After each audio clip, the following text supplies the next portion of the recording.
Let's take a look at our lineup today here on The Now. We're talking about recalled products making their way to online marketplaces and the dangers they could pose. It's an unlikely place to spot domestic violence victims. We're going to tell you how stylists are helping identify abuse. And an idea to keep track of productivity instead of time, trimming the workday just 5 hours. Can it actually help workers be more productive? A job expert weighs in. This is The Now Indy. I'm Amanda Starantino. Setting up students for success. That's one of the goals of this important event happening this weekend. The Indianapolis Public Schools Showcase of Schools is set for this Sunday at a new location, Bankers Life Fieldhouse. One of the newer programs that will be showcased is the Health Sciences Academy. The program is within Crispus Attucks High School. The program gives students an opportunity to learn some of the basics that could set them up for a career in medicine, forensics, or other health science jobs. Students take classes like physical therapy and human body systems. They get patient case studies, they learn how to diagnose and treat and read symptoms, they learn how to research for treatments to diseases, and the whole goal is that they learn all the systems while actually applying them. The Health Sciences Academy is one of more than 70 schools and programs families can learn about at the IPS Showcase. Now, rush hour traffic could come to a complete stop for you on a busy state road next week. Heads up, if you use State Road 27 in Martinsville, delivery and installation of large bridge beams means 20-minute stoppages of traffic starting Monday. This should be happening over the course of 3 afternoons and early evenings. The beams are coming in to connect South Street with Grand Valley Boulevard. And it could be the most massive monumental marathon in the history of Indianapolis. For the first time ever, this big race is sold out. Pack and pickup for runners happens until 8 tonight at the Indiana Convention Center. The race begins at 8 tomorrow morning on North Capitol near East Washington and goes all the way up to 66th Street on the north side before looping back south again. If you're not involved in the race, we have maps and takeaways on what parts of town to avoid tomorrow morning for you in this story on the RTV6 app and the Indy Channel. Kevin, that's gorgeous. Look at that. Beautiful sunset. I love this time of year, especially when it happens so we can show it live on TV, right? Because we can't stare That's what it's all about. at the setting sun ourselves. We let the camera do that, but I think it's always better looking than when it's perfectly clear, at least to have some clouds. We're almost there. 5:36 is when the sun sets this evening, and it'll pretty much look like that as well.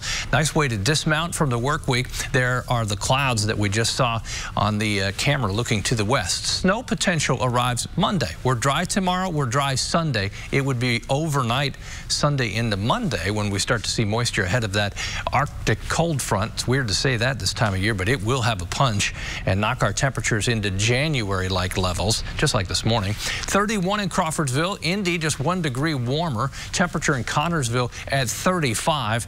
Temperatures tonight cold, but not as cold. They're falling into the 20s quickly after the sun sets. If you're headed to high school football tonight, definitely take the winter coat, maybe a blanket. If the metal stands that you sit on, that'll help keep it a little warmer.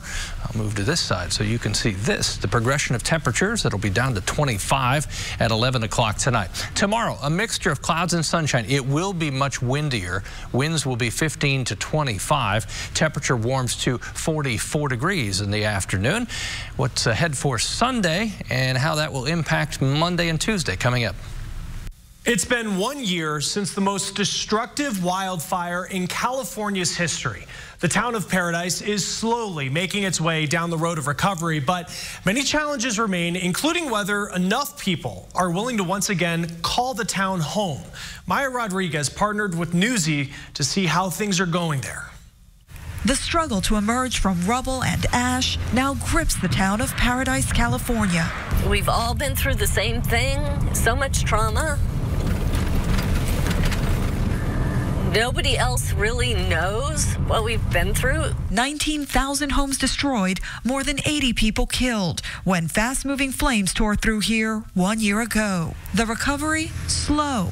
Though the town issued 500 building permits after the fire, so far only 9 homes have been rebuilt. But 3,000 people are back, along with nearly 200 small businesses that reopened, like restaurants, including Nick's. The biggest challenge is timing, because there are so many people wanting to rebuild. But so many can't. The challenges are staggering. Flames scorched hundreds of thousands of trees that now need to be removed because they're in danger of falling. And the fire also left behind something more ominous: contaminated soil.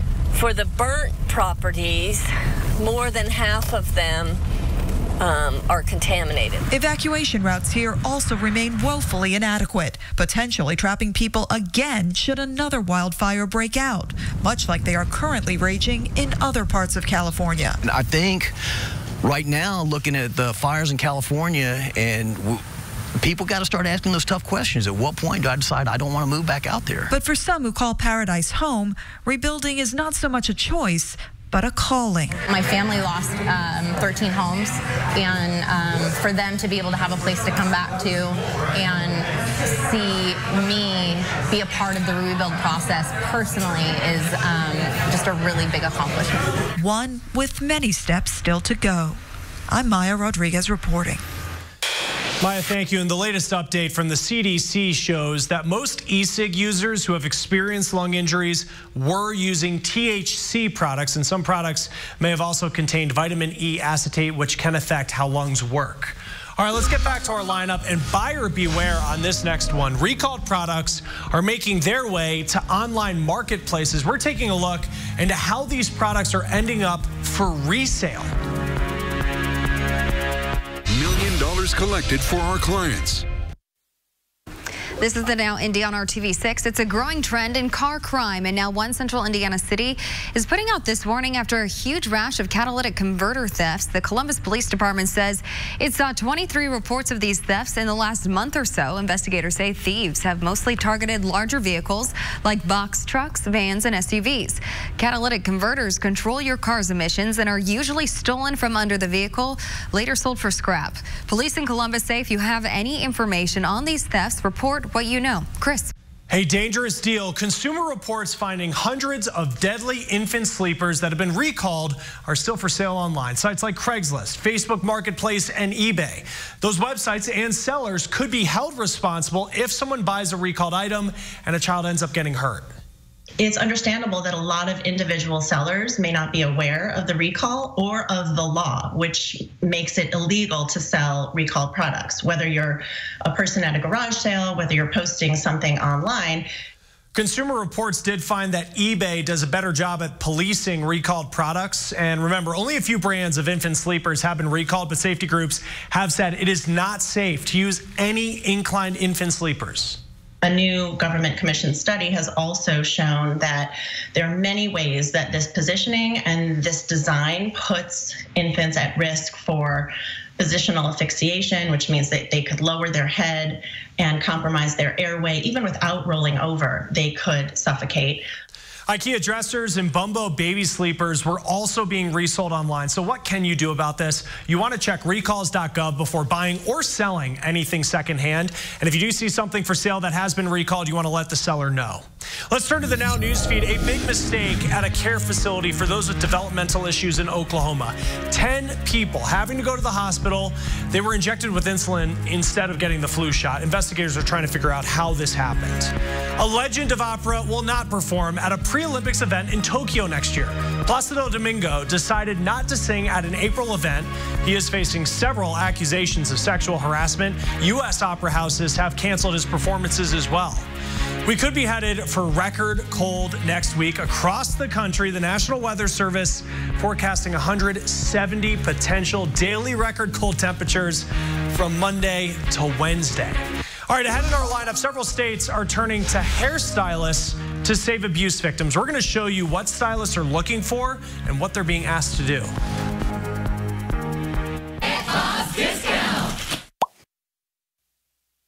The fight against domestic violence has found a new warrior in a surprising place. We're talking about the hair salon. Usher Qureshi is showing us how stylists are spotting abuse and helping their clients. Happy Thanksgiving, my friend. Thank you. For Joan Rowan, the bond between hairstylist and client is strong. It's a very intimate relationship. In that time, she's heard the intimations many times before. He'd kill me if he knew how much money I spent. No, you can't cut my hair too short. My husband doesn't like it. Those kinds of answers suddenly you're asking him, like, are you okay? It's those in-chair conversations that drove her 20 years ago to start training her own staff to recognize the signs of domestic abuse. They had clients who came bruised or hair missing. In 2017, Illinois became the first state to require all cosmetologists and salon professionals to complete a 1-hour, one-time education course on how to spot the signs of domestic violence and sexual assault. They look for evidence of physical abuse like bruises and cuts, or outward behaviors like self-blame, sudden lifestyle changes, and irregular appointments. The law, which went into effect this year, impacted more than 84,000 licensed cosmetologists and estheticians in the state. All we do is give them a phone number that they can call if they need help. According to the Professional Beauty Association, 3 states, including Illinois, have already passed laws mandating domestic abuse training for cosmetology school students or current salon professionals.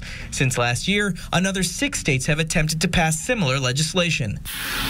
For salon owner Suzanne Post, it's personal. Part of my story is that I'm a survivor of domestic violence as well. 2 years ago, Post helped create a domestic violence training program for Nashville stylists. She says she's hopeful that her home state of Tennessee will pass a law similar to other states. In Tennessee, we are the 5th in the nation at the rate that women are killed by men, which is just unbelievable. And it affects 1 in 4 women and 1 in 7 men. Joan Rowan says she's proud to have been part of the genesis of the training and the laws that are now spreading to help protect both men and women. It's real, and it doesn't have to be, and we can all help people get out of trouble. Reporting from Chicago, I'm Usher Qureshi. Usher, thank you. And the brain is the center of solutions for so many diseases, and that includes addiction. And now doctors are doing brain surgery to treat the most severe cases. Anxiety. You were 40 last time. 15. Now that patient is awake and answering questions while a surgeon implants a device similar to a pacemaker in the part of the brain that deals with addiction.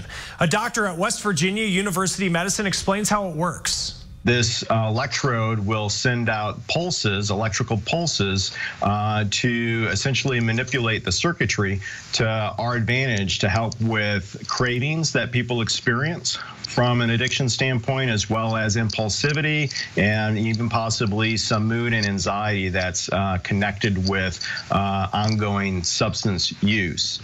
Now, this is just a clinical trial. It's meant to be a last option for those who are suffering from addiction, and the patient in this case has struggled with drugs and opioids for half his life. Because it is such a eye-catching and novel procedure that we put it in its right place, that this is not a cure-all for addiction, and this is something that should be reserved for those folks who have repeatedly failed our regular treatment options and are at high risk for really serious consequences such as death. Now, there have been other deep brain stimulator trials for addiction in China and Europe, but so far outcomes have been promising.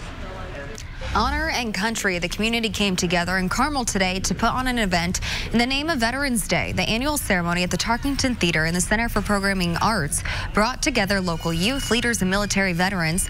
Artwork dedicated to military members' efforts was presented as part of the citywide Honor and Country poster and essay contest. In the Orchard Park Elementary School choir performed a special song. And if you've been walking around Irvington, you may have noticed one of these lately. No, they are not toys that were left behind by a kid. Beth Brentlinger posted on Facebook that the brother of a friend built all of these replica World War II tanks. She says that man passed away recently, so in honor of Veterans Day this coming Monday, her friend decided to share them with the public, leaving them in random places. Happening this weekend, Monument Circle will play host to an event honoring Hoosier veterans and service members with the debut of Shining a Light. Buildings on the southeast quadrant will turn into large movie screens displaying a new show called Signature Salute. The videos feature images of historic significance and will be underscored with a performance by the Indianapolis Symphony Orchestra. There will also be performances by Clayton Anderson and the 38th Infantry Band, as well as food and beverage vendors. The event runs from 4 to 7 Saturday evening. It is free to attend. I was downtown last night, and they've been practicing some of the projection and lighting, and I'll say this, it's spectacular. The sound is awesome because, think about it, it's a circle, but it's truly surround sound, and I think you'll really enjoy that. Weekend temperatures will be surrounded by a little more warmth. How about that? Let's call it milder. Temperatures jump into the 50s on Sunday. Warmest temperature in the 7-day forecast, perhaps the warmest temperature we'll see in quite a while. A strong cold front will lead to that possibility for some light snow Monday. It's looking likely near record lows Tuesday and Wednesday.